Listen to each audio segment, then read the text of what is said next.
Hi, it's Naya. Welcome back to Naya Reads Smiles. Hey everybody! Okay, so today I have my March book haul. I'm so excited. I received a lot of books that I wasn't expecting, as per usual, especially one that I'm looking at right now that is just glowing towards me. Okay, so my first book I received in paid promotion with Disney Book Group, The Everlasting Rose by Danielle Clayton. Now this is Danielle Clayton's second book. It is a sequel to her first book, The Bells, which is so beautiful. The cover of both of these is amazing. I actually recreated this cover right here, and today I plan on doing a recreation of this cover. I've talked about this book a few times, but in this book we're following our main character who lives in this fantasy world called Orleans.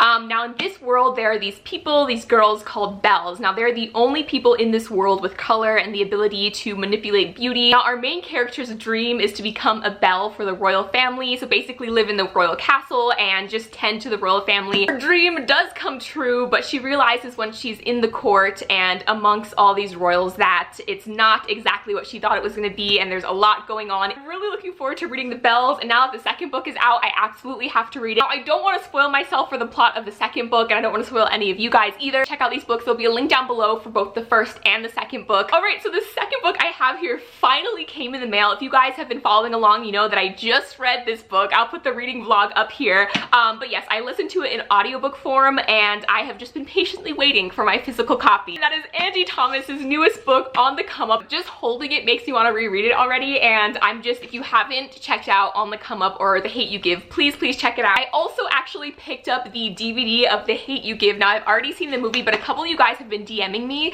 saying that there's like extra like behind the scenes video on here, and if you guys don't know, I actually got to go on the set of The Hate U Give. A couple of you guys were like sending me clips of me and Hannah from A Clockwork Reader. We actually made it onto like the extra bonus edition. Our scene sadly did not make it into the movie. I think you see my hair for like 0.5 seconds during the prom scene, but I just realized that I don't have a DVD player.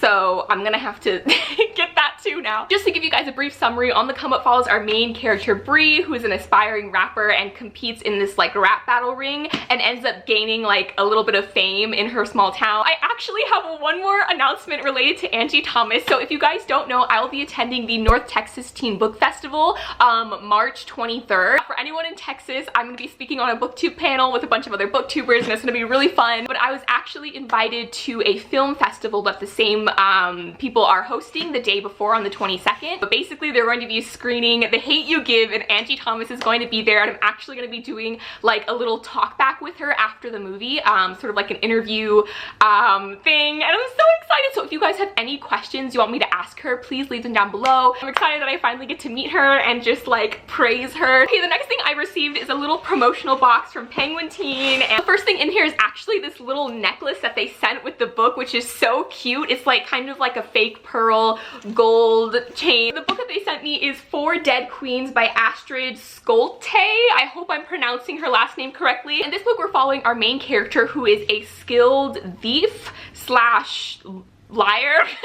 Well, I guess if you're a thief. She is a thief for one of the four queens in this world, and she kind of just does all the dirty work for her until one day she tries to steal a package from this guy, and it ends up resulting in the four queens dying and then them getting sucked into the conspiracy. So now these two characters are on the run. I thought it was another book in the Three Dark Crowns series, but no. Completely separate fantasy book. Okay, I received another little promotional box, and I'm so excited because these books look very familiar and I've seen them all over BookTube. They sent me two books here, and I'm guessing the second book is a new release. We Are Okay by Nina LaCour. I've just seen people talk about this book and like get teary-eyed, so I'm really excited. It says here we're following our main character Maureen, who is kind of run away from her old life. Certain events occur that bring her old life back into her new life, and she's forced to confront the things that she was trying to outrun. It sounds like a really beautiful story, and the second book, which I'm guessing is the book that just came out or will be coming out, is called Hold Still, and I don't want to read the back of this book because I don't want to be spoiled. Actually, a foreword from Nicola Yoon, who wrote Everything, and The Sun Is Also a Star, which is going to be a movie, which I'm so excited about. But yeah, there's a foreword. I think it's like 2 or 3 pages from her, so I'm excited to read that as well. They also sent me this cute little notebook that came with the books, and it says some words on most days, and it's kind of like a bullet journal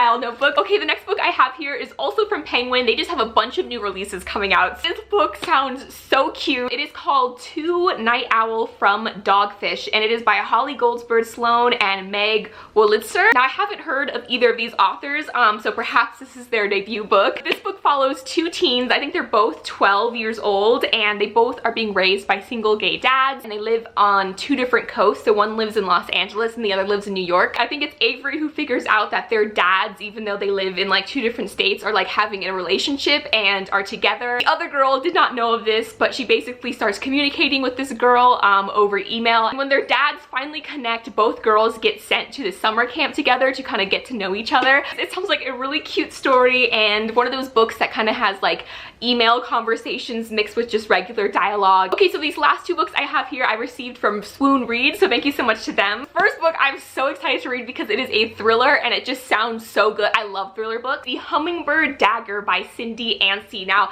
this book takes place in 1833 and it follows Lord James Elby, who lives in this kind of mansion slash manor, and he's looking out his window one day and witnesses I was gonna say car accident, but this is the Victorian era, so witnesses a carriage accident and basically kind of rescues this young woman. When the girl finally wakes up, she has no memory of who she is or where she's from or what happened that caused this accident, but she keeps having this reoccurring nightmare about this hummingbird that has like a dagger in its mouth that's dripping blood. So that's the only clue she has as to like what she was maybe running from. Anyways, it sounds really good and it's been a while since I've read like a historical thriller. The last book I have here is a contemporary book and the cover is so cool. Rules Were Meant to Break by Natalie Williamson. Now, this book follows our main character who is living with her mom. Now, her mom is someone who is constantly dating new people, so in order to kind of stay sane, our main character created this rule where she doesn't get close to any of her mom's boyfriends or their children, or just doesn't like try and get attached to the boyfriend's life in any way because she knows it won't last. But her mom ends up dating this new guy who has a daughter, and she ends up becoming close with the daughter and that daughter's whole friend group, and she just breaks her own rule and starts to really kind of love their family. She has to learn and grow and learn how to manage these new relationships. Anyways, those are all the books I have to share with you today. Until next time, keep reading and I will talk to you guys later. Bye!